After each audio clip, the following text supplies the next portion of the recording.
Hello students, ये educator में आपका हार्दिक स्वागत है। Standard 10th science unit 6 life processes part 9। आज हम बात करने वाले हैं ह्यूमन रेस्पिरेटरी सिस्टम के बारे में।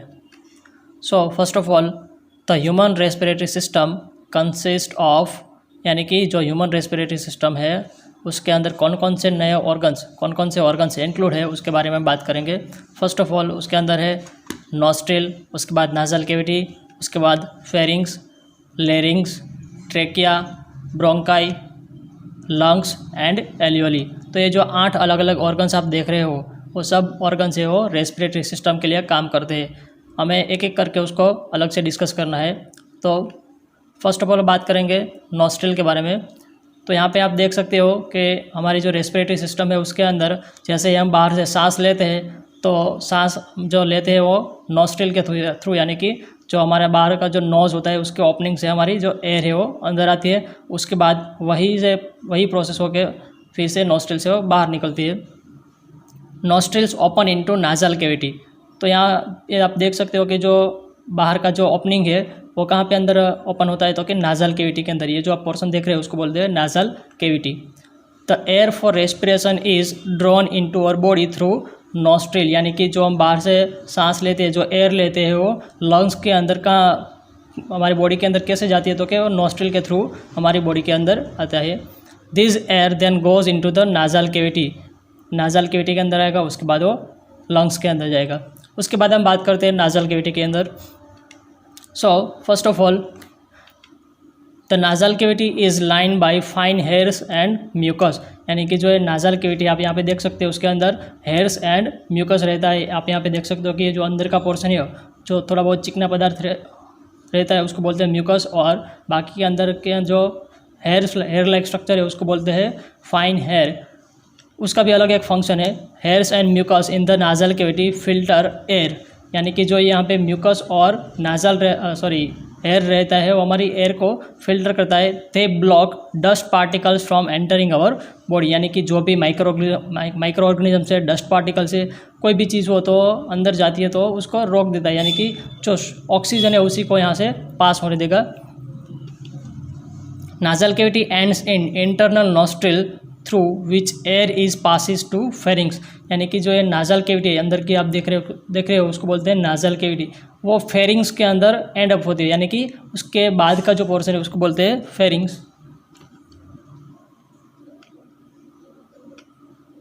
यहाँ पे आप देख सकते हैं जो ये वाला जो पोर्शन है उसको बोलते हैं pharynx.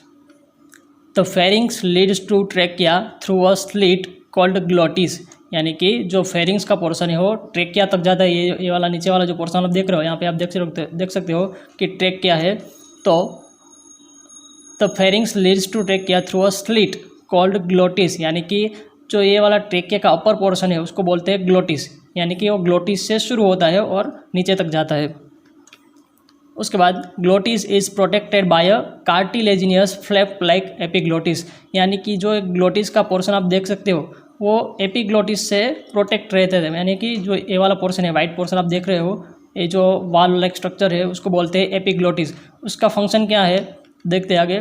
While swallowing food glottis is covered by the epiglottis so food can't enter the trachea, यानी कि जब भी हम कोई फूड खाते यानी कि कुछ खाना खाते हैं तो जैसे ही इसोफेगस के थ्रू अंदर आता है तो इसोफेगस के पहले वो ट्रेकिया के अंदर ना चला जाए, इसलिए यहाँ पे एपिग्लोटिस रहता है। एपिग्लोटिस क्या करेगा, जैसे ही फूड आएगा तो उसको वो यहाँ से बंद कर देगा, तो यानी कि ग्लोटिस के अंदर यानी कि ट्रेकिया के अंदर एंटर नहीं हो सकता है। यहाँ पे भी आप देख सकते हो कि ये जो वाइट वाला पोर्शन है उसको बोलते हैं एपिग्लोटिस। नेक्स्ट उसके बाद बात करते हैं लेरिंग्स। तो ये जो आप देख रहे हो जो हमारा नेक का पोर्शन है होता है जो थोड़ा बहुत हार्ड रहता है उसको बोलते हैं larynx. The larynx commonly called the voice box is an organ in the top of the neck, यानी कि जो है हमारा नेक का जो ऊपर का जो पोर्शन रहता है उसको बोलते हैं larynx. It is also called as voice box, आप उसको वॉइस बॉक्स भी बोल सकते हो। इट इन्वॉल्व इन, यानी कि इसका फंक्शन क्या है, ब्रीदिंग, यानी कि हम जब सांस लेते हैं तो उसमें भी वो हेल्प होता है। Producing sound and protecting the trachea against food aspiration. Producing sound, यानी कि जो हम अभी बात करते हैं जब बोलते हैं तो उसमें से जो साउंड प्रोड्यूस होती है वो यहाँ से वॉइस बॉक्स में प्रोड्यूस होती है। Protecting the trachea against food aspiration, यानी कि जो हम खाना खाते हैं तो जो एपिग्लोटिस का फंक्शन है वो भी कहाँ पे होता है, ये लेरिंग्स के अंदर। उसके बाद हम बात करते हैं trachea.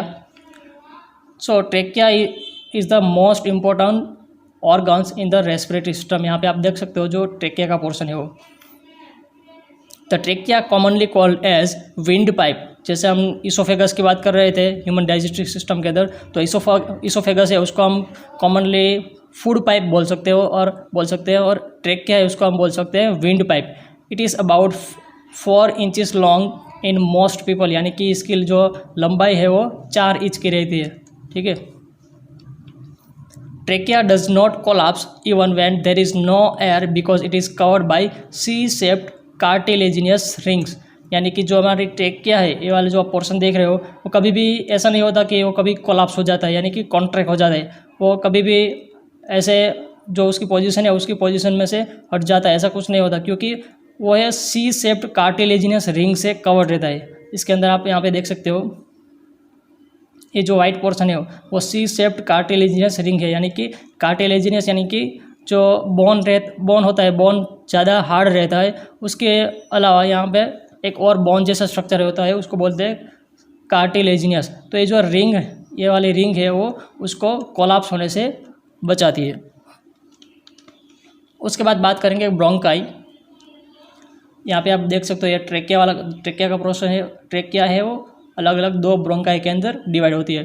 Trachea runs down the neck and divides into 2 bronchi, यानी कि जो ट्रेकिया है वो यहाँ पे आके 2 अलग अलग ब्रोंकाई के अंदर डिवाइड होती है। Which leads into the lungs, यानी कि एक ब्रोंकाई है वो ये वाले लंग्स के अंदर आएगी और एक है ये वाले लंग्स के अंदर आएगी। Each bronchus divide in the lungs and form many smaller bronchioles। Bronchus यानी कि 2 है तो हम उसको बोलते हैं ब्रोंकाई, और 1 है तो उसको बोलते हैं ब्रोंकस, यानी कि जो ये ब्रोंकस है वो लंग्स के अंदर आके वो भी अलग अलग स्मॉलर ब्रोंक्यूल्स, यहाँ की आप देख सकते हो यहाँ पे बहुत सारी जो अलग अलग ब्रोंक्यूल्स है, यहाँ पे वो बहुत सारी ट्यूब लाइक स्ट्रक्चर में डिवाइड होती है, तो उसको बोलते हैं ब्रोंक्यूल्स। तो ये पहले ट्रेकिया रहता है, ट्रेकिया के बाद वो 2 ब्रोंकाई के अंदर डिवाइड होती है, उसके बाद वो ब्रोंक्यूल्स के अंदर वो डिवाइड होती है, और हर एक ब्रोंक्यूल्स के एंड में एल्वियोली प्रेजेंट होता है। उसके बाद बात करेंगे लंग्स। तो हमारा मोस्ट एंड फाइनल जो ऑर्गन्स है रेस्पिरेशन के लिए वो लंग्स है। The lungs are a pair of spongy air filled organs, यानी कि स्पॉन्जी यानी कि बहुत स्मूथ रहता है, वो सॉफ्ट रहता है। स्पॉन्जी एयर फील्ड ऑर्गन्स यानी कि जो हम सांस लेते हैं तो उसके अंदर जो भी एयर है वो कहाँ पे आती है, लंग्स के अंदर आती है। It is located inside the rib cage. कहाँ पे रहता है, रिब केज के अंदर रहता है। रिब केज यानी कि जो आप बोन का स्ट्रक्चर देख सकते हो यहाँ पे, ये सब लाइनिंग से वो बोन है हमारे दोनों साइड एक ही जैसे होते हैं, तो ये पूरा स्ट्रक्चर है उसको बोलते हैं रिब केज। अबोव डायाफ्राम है वो यहाँ पे रहता है, दोनों लंग्स से दोनों लंग्स के नीचे हमारे जो पेट का एब्डोमेन का पोर्शन होता है उसको बोलते हैं डायाफ्राम। अबोव डायाफ्राम यानी कि डायाफ्राम के ऊपर रहता है। इनसाइड थोरेकिक कैविटी और चेस्ट कैविटी, यानी कि जो पूरा जो पोर्शन है ये रिब केज है, लंग्स है, पूरा जो पोर्शन है वो कहाँ पे रहता है, चेस्ट कैविटी के अंदर। उसको साइंटिफिक लैंग्वेज में थोरेकिक कैविटी भी बोल सकते हो। Both the lungs are covered by a thin membrane called pleura. Both the lungs are covered by a thin membrane, यानी कि जो आप अंदर का जो लंग्स देख रहे हो उसके अंदर ये जो रेड वाला पोर्शन है, ग्रीन वाला जो पोर्शन है वो एक पूरा एक मेम्ब्रेन है, यानी कि जो लंग्स है वो मेम्ब्रेन से कवर रहता है, तो उसको बोलते हैं pleura. So next alveoli. The smallest bronchioles terminate into alveoli, यानी कि जो ये जो ब्रोंक्यूल्स देख सकते हो वो ब्रोंक्यूल्स के एंड का पोर्शन क्या है उसको बोलते हैं एल्वियोली। ये एल्वियोली है वो सेक लाइक स्ट्रक्चर, यानी कि आपको एक राउंड शेप का जो स्ट्रक्चर दिख रहा है वो है एल्वियोली। तो ये बहुत सारी जो ब्रोंक्यूल्स है वो ब्रोंक्यूल्स के एंड के पोर्शन में एल्वियोली प्रेजेंट रहता है। The wall of the alveoli is a thin, यानी कि जो ये एल्वियोली है उसकी जो वॉल है वो बहुत पतली रहती है। And covered by blood capillaries, यहाँ पे आप देख सकते हो कि वो बहुत सारी ब्लड कैपिलरीज यानी कि ब्लड वेसल्स से वो कवर्ड रहती है। ये जो ब्लू वाले आप जो देख सकते हो उसको बोलते हैं हम वेन, और जो रेड वाली जो ब्लड कैपिलरीज है वो आर्टरीज है।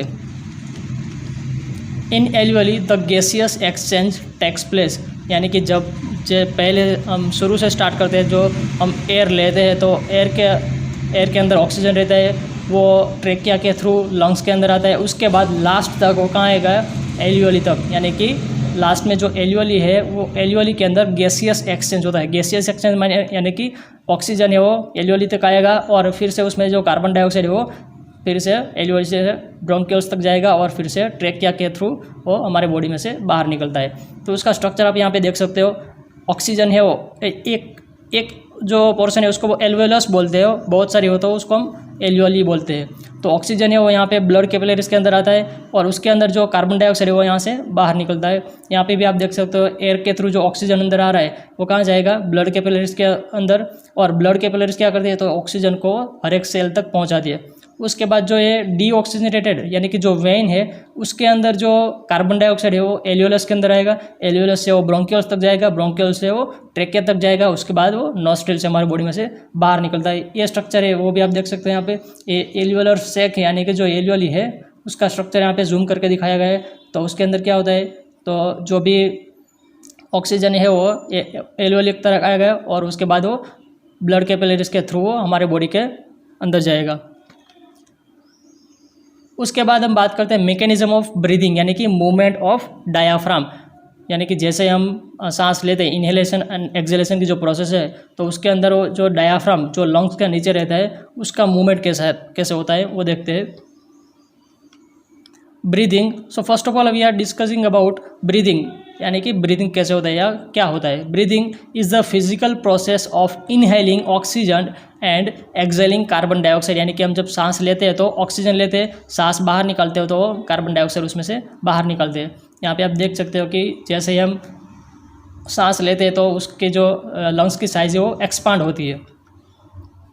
During inhalation alveoli gets filled with air and lungs expand into chest cavity, so diaphragm pulls down, यानी कि जब भी हम इनहेल करते हैं हम एयर को अंदर लेते हैं तो एल्यूली गेट्स फिल्ड विथ एयर, यानी कि ये लंग्स के अंदर जो एल्यूली है वो एयर के थ्रू फिल्ड अप होती है। And lungs expand into chest cavity, वो एल्यूली है वो एयर के मदद से वो जब फिल होती है तो लंग्स है वो एक्सपांड होता है, यानी कि उसकी साइज़ है वो इंक्रीज़ होती है। एंड डायाफ्राम पुल्स डाउन, जैसे ही लंग्स की साइज़ इंक्रीज़ होगी तो डायाफ्राम है वो पुल्स डाउन, यानी कि वो नीचे जाएगा। देख यहाँ पे आप देख सकते हो वो नीचे जाता है। During exhalation lungs contract and get back to its natural position, so diaphragm pulls up, जैसे हम एक्सहेल करते हैं यानी कि जो सांस बाहर निकालते हैं, जो कार्बन डाइऑक्साइड बाहर निकालते हैं तो क्या होगा यहाँ पे, जैसे ही अभी देख सकते हो आप कार्बन डाइऑक्साइड अभी यहाँ से बाहर निकलता है, एक्सहेल कर रहे हैं, तो ये जो डायाफ्राम है वो अपनी पोजीशन में आ जाएगा, यानी कि वो पुल्स अप होगा, यानी कि ऊपर की तरफ आएगा।